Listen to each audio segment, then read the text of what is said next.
So what's up? Magandang umaga sa inyong lahat mga kamanok. So once again, this is Linyada ng Mamay and sasagot ulit tayo sa katanungan ng ating mga subscribers na nagtatanong, okay, na gustong magkaroon ng kaalaman pa tungkol sa pagmamanok. Basta po mga kamanok, magtanong lang po kayo dyan sa comment section at huwag niyong kalimutan na mag-subscribe at mag-like sa ating mga videos para sa ganon makita nyo yung mga kasagutan na aking sasabihin next video. Kasi po mga kamanok, kung hindi po kayo magsusubscribe at magtatanong kayo, baka hindi ma-suggest yung video ko para sa inyo. Kaya hinihiling ko lang, nandito na rin naman kayo, kung magtatanong kayo, mag-subscribe na po kayo. Para sa ganun, next video, magpangita pa tayong muli. Alright? So kung napindot nyo na po yung subscribe button, nakapag-like at nakapag-comment, simulan na po natin ang ating topic ngayong umagang ito. Okay? So ang unang katanungan ay galing kay Elvera Paculares. Ayan. So, Idol, mega shoutout sa iyo and thank you for asking me a question. So, Idol, paano ba gagamitin ang Voltplex at Promotor pagdating sa ating paggagayak? Okay, so napakagandang katanungan nito.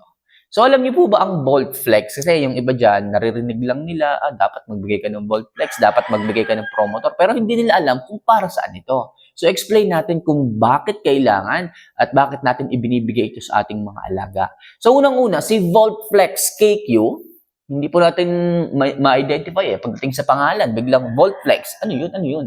So, ang Voltflex KQ po, yan po ay isang napakagandang supplements para sa ating mga alaga na tinutulungan ng ating mga manok para sila ay magtunaw ng mabuti, ng maayos, ng maganda. Sabihin, pag kumain ng manok, maganda ang digestion, maganda ang droppings, at maganda yon sa ating mga alaga. Kasi, ang manok na maayos magtunaw, ay mga manok na maganda rin kumain, na maayos kumain, matatakaw kumain. At marami sa atin gusto yung ganon. Ayaw ng ating mga, alam niyo yun, at ayaw ng ating mga followers, mga subscribers, yung mga manok na mahinang kumain, tel-tel kung kumain. Ang gusto talaga natin, pag binigyan mo ng pagkain, ubus ka agad. At dyan makakatulong si Voltflex KQ. Voltflex KQ converts foods or feeds into energy. Pinapabilis niya ang panunaw, kaya ang manok mas nagiging healthy. Kaya yung manok mas nagiging, alam niyo yun, masigla. So yun po ang purpose ni Voltflex. While si Promotor naman, siya naman ay mataas sa mga amino acids. Alam niyo po ba si amino acids? Yan po ang building blocks. Sabihin, siya po ang bumubuo sa tinatawag na protein. At alam niyo po kung ano si protein? Siya po ang pagkain ng muscle. Okay? Pag po ang muscle ay na-stress or na-destroy or halimbawa galing kayo ng workout and exercise, ang gusto pong kainin ni muscle is yung protein. Which is, yung protein, binubuo po siya ni amino acid. At itong si Promotor, siya po ang nagtataglay ng mas maraming amino acid na kailangan ng protein at kailangan ng katawan ng ating mga alaga. So, napakaganda pong ibigay ni Promotor after workout and exercises sapagkat dyan po nangyayari na ang katawan po ng ating mga alaga is nai-stress. At pag na-stress, kailangan niya ng nutrients and vitamins, minerals galing kay Promotor. Yun po ang nagtataglay ng amino acid. Kaya, the more na binibigay natin ng Promotor ang ating mga alaga after workout and exercises, after feeding, mas nag-i-improve ang pangangatawan, mas gumaganda ang hipo, mas gumaganda ang healthiness, at mas nagiging healthy ang ating mga alaga. So, papaano daw po ibibigay ang Voltflex at Promotor pagdating sa ating mga alaga? So, ang ginagawa ko po dyan mga kamanok, ang Voltflex po, every 2 times per week or 3 times per week, nagbibigay ako ng Voltflex para masigurado ko lang na talagang maayos ang pagtunaw ng ating mga alaga at walang magkaroon ng stress sa kanila. So, minsan po kasi, hindi natin masasabi, ang panahon, bigla na lang uulan, bigla na lang iinit. So, to make sure na maayos ang panunaw at healthy pa rin yung manok, nagbibigay ako ng Voltflex KQ sa mga stress weather. Okay, kailangan po nila yan. Minsan kasi, nasa kalagitnaan kayo ng inyong, alam nyo na, pagpapabulto or pagpapaganda ng kalusugan ng inyong mga alaga, bigla na lang uulan. Bigla na lang hindi sila matutunawan, which is stress yun, hassle yun pagdating sa atin. Kasi pag hindi nagtunaw ang manok, para sa akin, hindi na yun maayos. Para sa akin, stress na yun. Para sa akin, out na natin yun. Palitan natin ng iba. Okay, so paano na lang kung malapit na yung, alam niyo na, yung ating pagbiyahe, yung ating pagkukumute, papunta sa ating pupuntahan, di sayang lang yung pagod. Kaya to make sure na mas maganda ang panunaw, nagbibigay ako ng VoltFlex KQ 2 times or 3 times per week after feeding. Okay, ganun po yung cycle niya. And si Promotor naman mga kamanok, binibigay ko siya after workout, after feeding. Ibig sabihin, nag-workout sila ngayon, 4 a.m., mamayang alas 7, after niyang kumain, magbibigay ako ng Promotor. Ganon ang ginagawa ko sa kanila. So, yun po mga kamanok, ang cycle ng pagbibigay ko ng VoltFlex and Promotor at napakaganda po nilang kombinasyon pagdating sa pagpapaganda ng ating mga alaga para makuha natin yung healthiness, kalusugan ng mga ito. Okay? So, next question. Hanap tayo, Ito galing naman kay Jason Gaming. Ayan. So, Idol, tanong ko lang po, sa isa kong manok na bull stag, malakas kumain pero parang may lumalabas na parang laway sa bibig niya habang kumakain at parang hirap siya lumunok. Ano po ang gamot? At sana po masagot. Idol, maraming salamat po from Pampanga. Ayan, so heart natin. Okay? So, napansin niya na habang kumakain yung isa niyang manok, parang may laway. Nahirapan siyang lumunok. So, which is natural po yun. Minsan kasi, dala na lang po ito ng appetite ng manok. So, sobrang takaw niya. So, sobrang gana niyang kumain.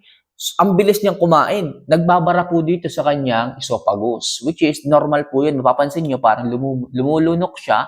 Even though nahihirapan siya, pero normal. Huwag niyo po siyang tutulungan. Okay lang po yun. Okay? So, sa umpisa lang naman po yun eh. Sa umpisa lang po siguro nag-a-adjust or nag-a-adapt lang yung manok sa ganong pamamaraan. Lalo na talaga kung gusto niyo yung pagkain or na-skip niyo after fasting, ganun po yun. So, ang advice ko lang, maglagay ka lang dyan ng mas malapit na tubig para sa ganun, kung kakailanganin nila ng moisture, madali silang makakainom.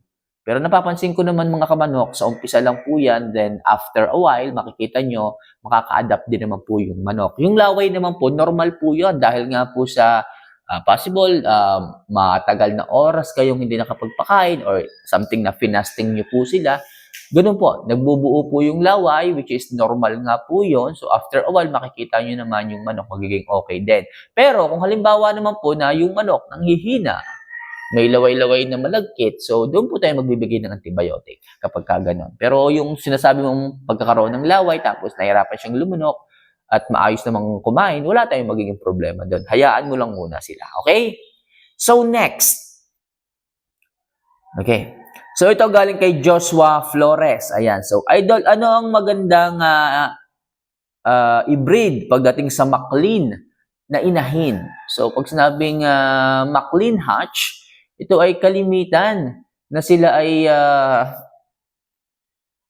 bluefin. Asul po ang kanilang mga binti. Tapos maganda po ang build ng kanilang pangangatawan. Heavy bone.